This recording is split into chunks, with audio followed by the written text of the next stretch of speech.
أعوذ بالله من الشيطان الرجيم وقالوا لن يدخل الجنة إلا من كان هودا أو نصارى تلك أمانيهم قل هاتوا برهانكم إن كنتم صادقين بلى من أسلم وجهه لله وهو محسن فله أجره عند ربه ولا خوف عليهم ولا هم يحزنون.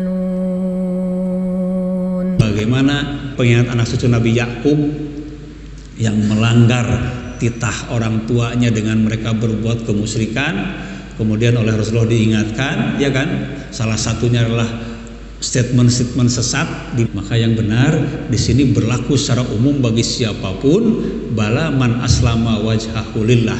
Siapapun yang berserah diri kepada Allah dan dia berbuat baik. Artinya siapapun di sini pada akhirnya tidak lagi menunjuk orang, tidak lagi menunjuk kelompok, bahwa Islam itu milik semua, ya apapun latar belakangnya. Bala man aslama wajhahu. Coba mana yang lebih universal, kan begitu. Jadi kebohongan besar kalau kemudian Islam dianggap agama yang eksklusif. Nggak ada itu. Eksklusif itu munculnya dari sini, dari Nasrani Yahudi.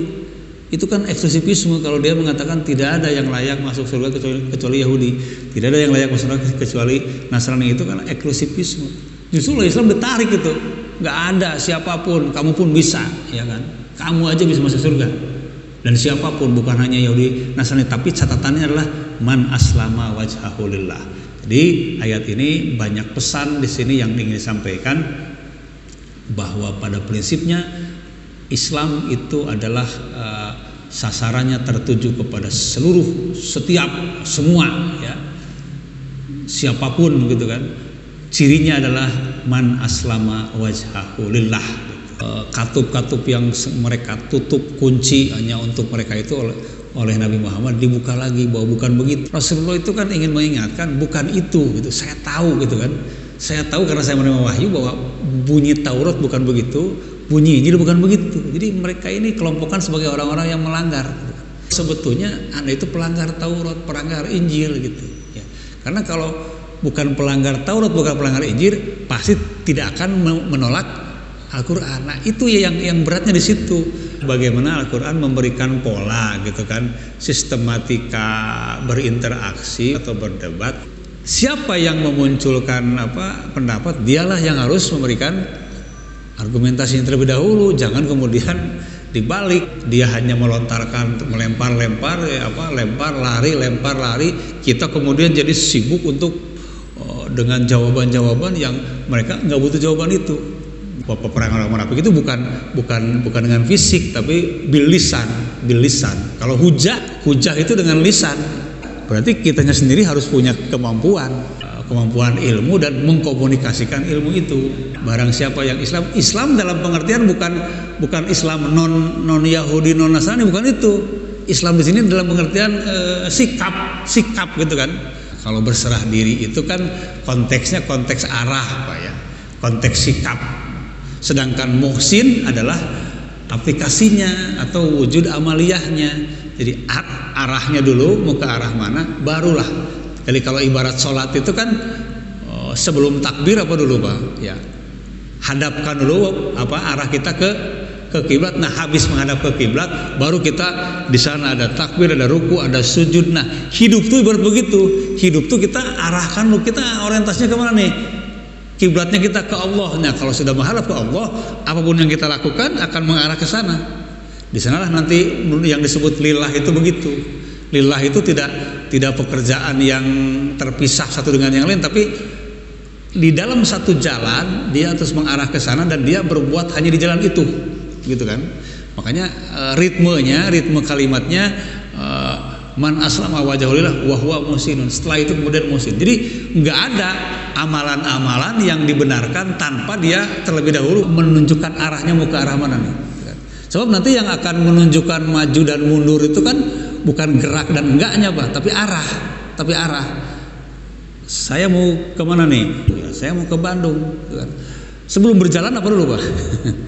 Tentukan dulu, menghadap kemana dulu? Menghadap kemana? Nah, jalan kita ini sedang ke Bandung, berarti dia mendekati arah. Tapi kalau kita nggak menentukan, asal bergerak saja, asal gerak aja pokoknya mah. Ya kalau asal gerak aja ya nggak bisa dikatakan maju ya. Bisa jadi menjauhi dari tujuan, itu mundur namanya. Jadi dalam bahasa Sunda itu ada tata rucingan Pak Haji, ngagorolong tapi teu maju naon tah. Ngagorolong tapi teu maju naon, ya mundur gitu kan. Kalau mundur juga sama hidup Pak, mundur itu orang mundur itu sama bergerak juga. Kesalahan terbesar itu apa? Ketika kita tidak berbuat apa-apa gitu. Tidak berbuat apa-apa itu bukan sepi. Islam ini bisa dikatakan ada dan enggak ada, bukan dilihat dari ramai dan enggaknya. Hidup kita ini mengarah enggak? Mungkin sibuk kita, tapi sibuknya kita tidak diarah itu. Ya itu bukan sibuk namanya, itu ngaco namanya itu kan. Arahkan dulu kiblat kita kepada Allah Subhanahu wa taala. Setelah itu perbuatan apapun akan bernilai ibadah. Kalau wajah kan hanya wajah, tapi kan bukan wajah. Wajah itu artinya menunjukkan arah gitu. Saya pernah memberi contoh sampel kiblat di garis seperti ini. Bagaimana orang Islam itu boleh dikatakan bandel. Kiblat itu kan bandel Pak. Kiblat itu bandel ya. Kiblat itu boleh berada di mana saja tapi tidak boleh mengikuti arus ruang gitu kan. Tidak boleh mengikuti arus ruang. Makanya di masjid-masjid mengapa ada miring, kiblatnya miring, kenapa itu? Saking nggak ada urusan bangunan dengan kiblat, nggak ada urusan gitu. Silakan kita dimanapun tapi kiblat tetap. Nah, jadi hidup ini boleh kita dimanapun tapi kiblat tidak boleh ikut kepada arus ruang itu. Itu kan prinsip yang sebetulnya dalam Islam itu luar biasa ya. Sholat dimanapun itu bukan, si kiblat bukan mengikuti arah bangunan gitu kan. Karena bangunannya ini simetrisnya dengan jalan itu sekian meter, kita bangunannya lurus. Tapi begitu kita bikin kiblat nggak bisa, tetap aja kiblatnya harus bengkok. Itu bukan kiblat yang bengkok, masjid yang nggak benar gitu kan. Kita menganggapnya kiblatnya kok di sini bengkok, bukan, kiblat tuh nggak bengkok gitu. Jadi itulah yang namanya kiblat. Nah, orang Islam tuh harusnya begitu, dimanapun dia berada, hadapnya dia tetap aja menghadap ke sana. Wah, sebetulnya pesan ini nggak gampang gitu ya, tapi kan diajari oleh kita justru dalam persoalan wajah tu wajhiyah itu. Wajah tu wajhiyah lilladzi fatara samawati wal ardh. Wah, hidup bisa di mana saja tapi kiblat kita tidak mau. Berarti kita harus nanti pada saatnya nanti kita harus berbeda dengan orang lain, bergeser segala macam gitu kan. Ya, itu pesan-pesan umum yang bisa kita uji di lapangan kaitan dengan bahwa Islam itu konsisten gitu ya, komitmen terus gitu loh.